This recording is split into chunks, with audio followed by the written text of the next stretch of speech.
Hello there.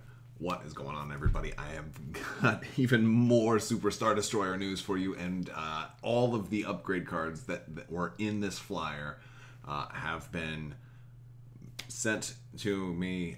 Reddit user Azurphax has sent these to me. This is in this retailer flyer that they're distributing. Normally, I guess I wouldn't want to, post rumors and unconfirmed things, but this is straight from FFG to retailers for the public. So there probably was supposed to be an article today. I would bet you that it will show up on Monday. And this is, as far as I can tell, this is an official release. So I don't think there's anything morally wrong with me talking about this. So we're gonna go through these cards now. I understand in this image they're hard to read. Don't worry, I have close-up images. We're gonna go through every single card, with the exception of Emperor Palpatine, because he's already completely spoiled. And if you're not familiar with what I'm talking about, this is the flyer that was given out to retailers. It says something big is coming. I don't know if everybody got their shipment at the same time, but retailers are getting this now. So. And it has, it's a 4-page flyer. On one side, it's got the Superstar Destroyer. It's got this article with, with Piett and the 4 ship cards. I already talked about the 4 ship cards in the last Superstar Destroyer video. So if you want to see more focus on them, I zoom in on each of them, and you can see them in a lot more detail. There are no more mysteries now on the 4 ship cards, other than just, how awesome they're actually going to be once you get them on the table.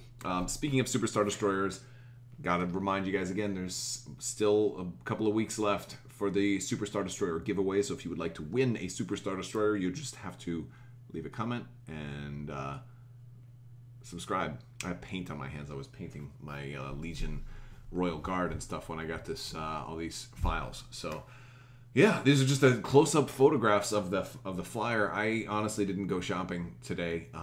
I did a little yesterday, but I didn't go shopping today, so I don't even know if my local stores have this yet or not. But apparently retailers are getting this, so go check your local retailer, and you can probably get one for yourself. I would love to have one; it'd be cool to have, because then we can get better. Then you can get a better picture. Oh, this is a pretty good picture. So here's Admiral Piett, 22 points. So first off, really cool for the points.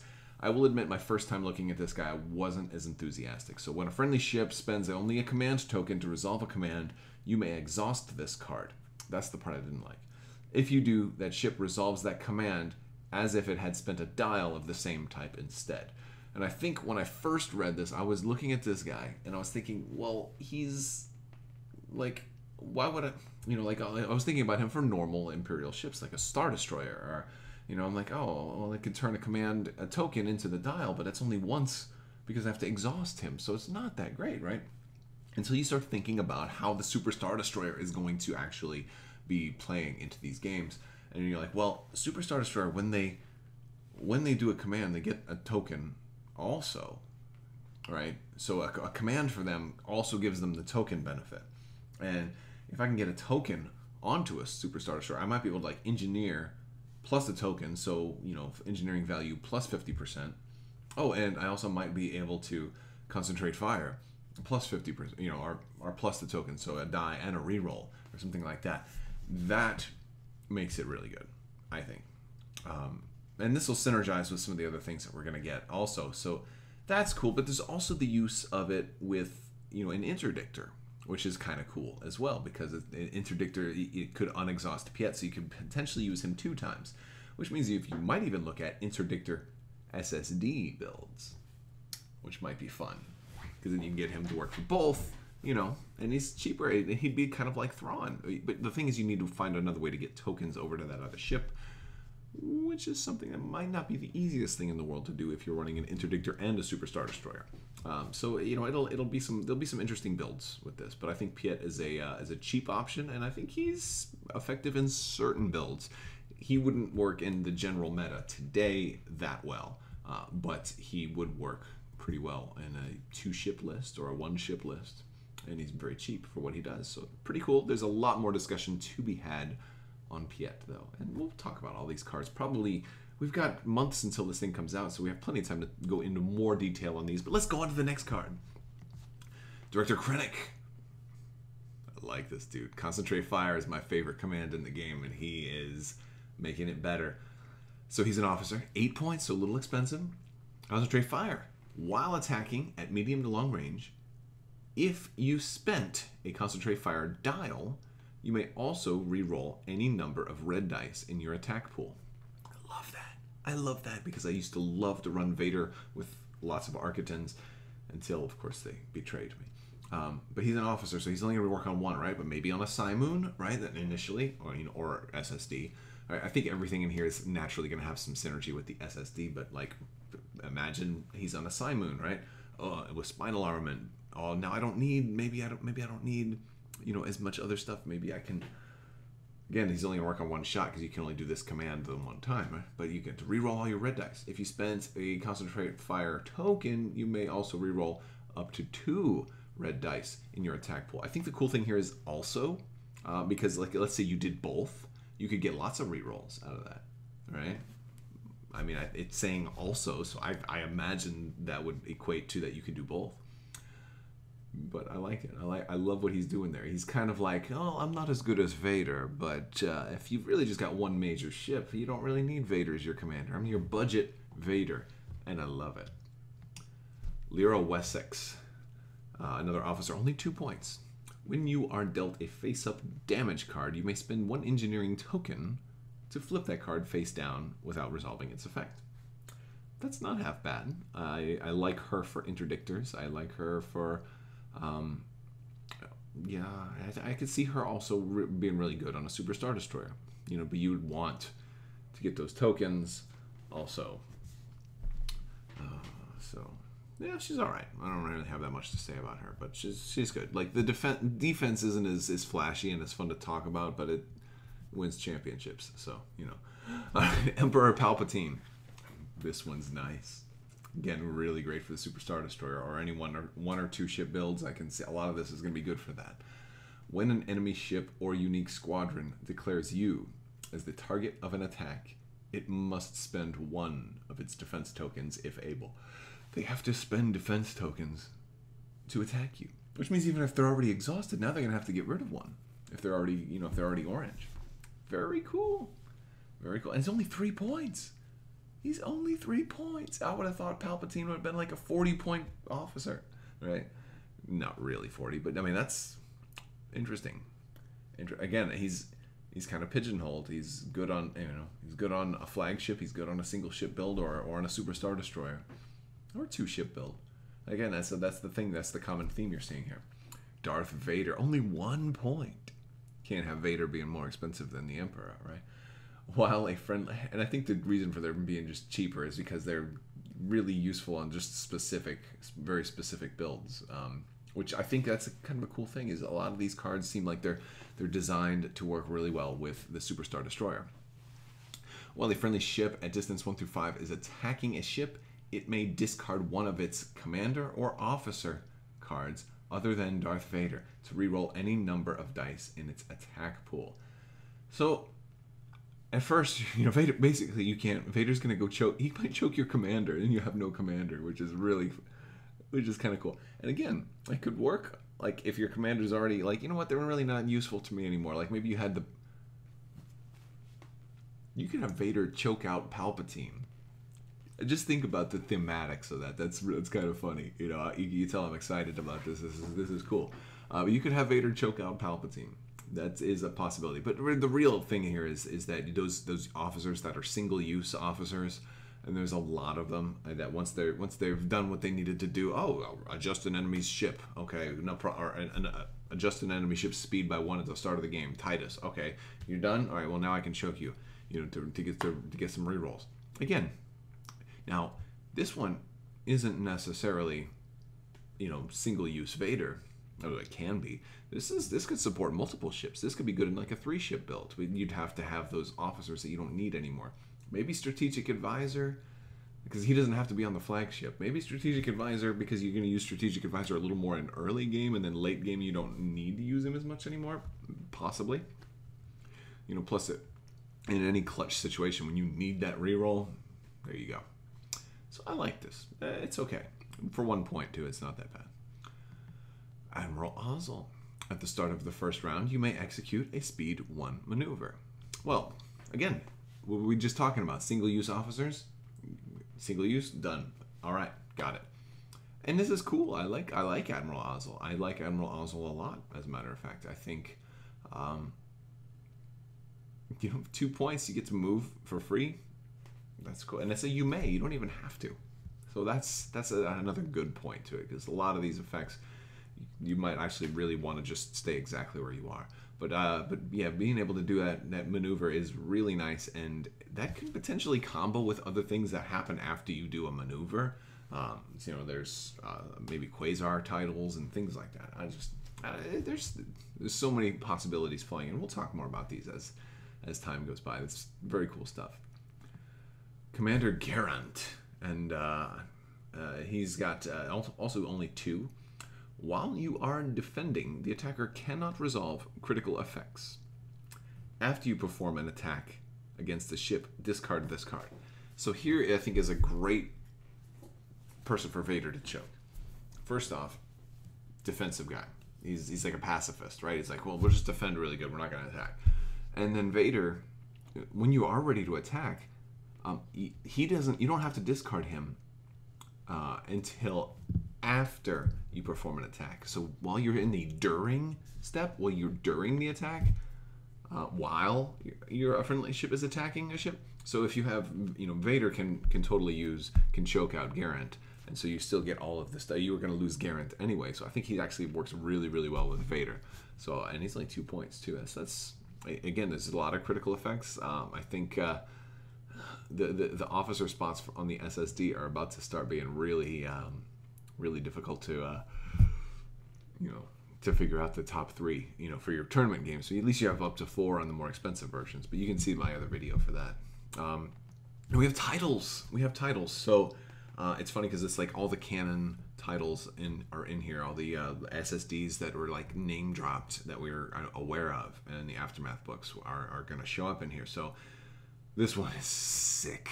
The Annihilator, so nasty. If you like squadrons, man, I got bad news for you, because squadrons are going to potentially be a little more difficult to field for a little while. While attacking a squadron, you may reroll 1 attack die every time. I mean, that's nuts. Put counter on there. You get your counter 1 because of your offensive retrofit. Now you reroll dice when you attack them. You reroll dice when you counter, because it's while attacking a squadron. That's nuts. 8 points easily. I will spend that. Absolutely. I don't have to run any squadrons now. Come on, come at me. I mean, or maybe I'm wrong, but maybe it's risky. I like to be risky. That's a great title.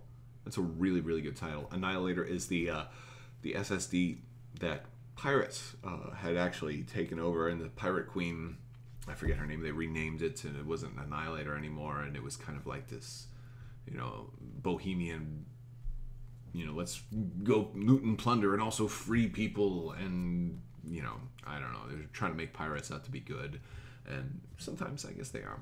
Cool ship. It was in Aftermath. They talked about it a lot. That's the Annihilator. The Ravager. You will recognize this one from episode 7, the Superstar Destroyer. That was the last Superstar Destroyer of the Empire that crashed at the Battle of Jakku, that was pulled down by the Starhawk tractor beam with this coordinated attack. Only 4 points. Concentrate Fire. I love Concentrate Fire.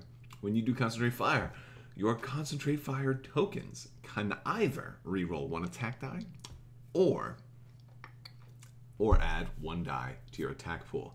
If you add a die, the die must be of a color already in your attack pool. That goes without saying. That's kind of the way those adding die effects work. But what's great about this is the Superstar Destroyers, when they do the command, they get the token also. So now all of a sudden Concentrate Fire is giving you 2 attack dice, which is really good, especially when you combo in some of those officers that are letting you reroll stuff already anyway.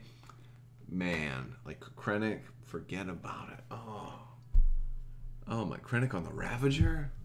Are you kidding me? Oh man, I'm excited for that. I love attacking at long range with red dice and getting all them double hits, and your opponent's like, you weren't supposed to be able to do that much damage. And I'm like, yeah, but I play Chaos. I play Chaotic, and I rolled them red dice and I got them.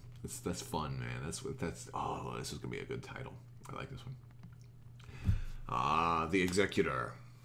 You can be assigned any number of command tokens of any types instead of a number of command tokens equal to your command value. Of any types. The wording on that is interesting. It makes me think that you can have the same one, like you could have 2 concentrate fires. Because why would they? You know, I don't know. Maybe I'm wrong. I'm not sure why they had to specify of any types. But unless there's going to be new types, I mean, we'll have to see. Maybe there's more to this card than I'm understanding. Because I'm not really. I don't think this is a good card. I don't think this is a good title. I don't think I would want to use this title. Maybe there's more cards. Maybe there's more token. I mean, if you've seen the video, you know one of the more expensive SSDs have the fleet command, so I can see wanting to use tokens for that purpose. But still, like the one you're gonna run, you're not gonna run 4 fleet commands, really, are you? And even if so, I don't know. I mean, this is what this one seems designed for, to run 4 fleet commands, to run every different fleet command. The problem is that's almost a 400-point ship. Who are you giving these fleet commands to? You're not going to have, I mean, even a 500-point game, you're not going to have any points left. You got to have a commander and some upgrades. You got to put upgrades. I mean, so that's like, I mean, maybe if you're running like a 10,000-point game and you really do want that support flagship, I don't like this one. I don't like. Again, maybe I'm missing something. Let me know if you know. It's late here right now, and this just came in. So, and this one is a little bit bummed me out at first. I'll tell you why. See if you can guess why. This is the Eclipse. Look at the art. It's an, you know, I mean, I understand in the aftermath they said the Eclipse was an Executor class Superstar Destroyer, and so people were like, we don't know if it's going to have the big old beard and if it's going to have the, you know, the customized, that classic appearance that we're used to. But since the art for it is this, you know, this basically means they're not going to make an Eclipse expansion pack. At least that's how it seems. Unless, of course, they start doing First Order stuff and the Eclipse ends up being modified by the First Order and totally changed, like completely retrofitted, and then it's like the Eclipse 2, and you know, maybe they'll do it, you know, give the First Order a Superstar Destroyer. Maybe that could happen, and maybe that could more closely resemble the Legends Eclipse, because this is just a regular Executor, and that's, you know, an Executor class. So again, that's just a visual thing, though. It doesn't really impact gameplay, but that's kind of one of the little things I had on my wish list, so this is kind of ruling that out. But it's a 3-point title. Let's look at it mechanically. When an enemy ship overlaps you, the enemy ship suffers a face-up damage card instead of a face-down damage card. That's actually a good title. Reasonably, people are going to overlap you. Now, this doesn't work for you bumping, but you put yourself in a position where people have to bump you. It's going to make sure that it's going to really want them to steer clear of things, although I think a skilled opponent will be able to steer clear. Out of these 4, I feel like the Annihilator and the Ravager are the 2 heroes. Those are the 2 really good ones. You know, and it just depends how I'm building it. If I want it to be more offensive and more, you know, more red dice heavy, Ravager's better. If I want it to be more, you know, designed to withstand squadrons, then it's going to be the Annihilator. Like if I'm going no squadrons, then I'll definitely run Annihilator for defense. Ravager will be more for, I think, balanced and offense, but they're not bad. And that's yeah, that's the rest of this poster. The rest of it is you know, the ship cards are in my last video, so I'm not going to go through all of those again, but it looks pretty good. I'd love to hear what you guys think. Let me know in the comments below what you think of these. What are you most excited to play? And there will also be some more cards. I don't know if this is every single card, but you're also getting some stuff that you know, that was available, like flight controllers. It's a good opportunity for people to pick up flight controllers without having to buy an extra victory expansion. Things like that are always nice. So yeah, it's gonna be wild. Let me know what you think, guys. I want to thank you so much for watching, and big thanks to my patrons on Patreon. Don't forget to subscribe, click that little bell for alerts. I want to thank you so much for watching, and have a great day.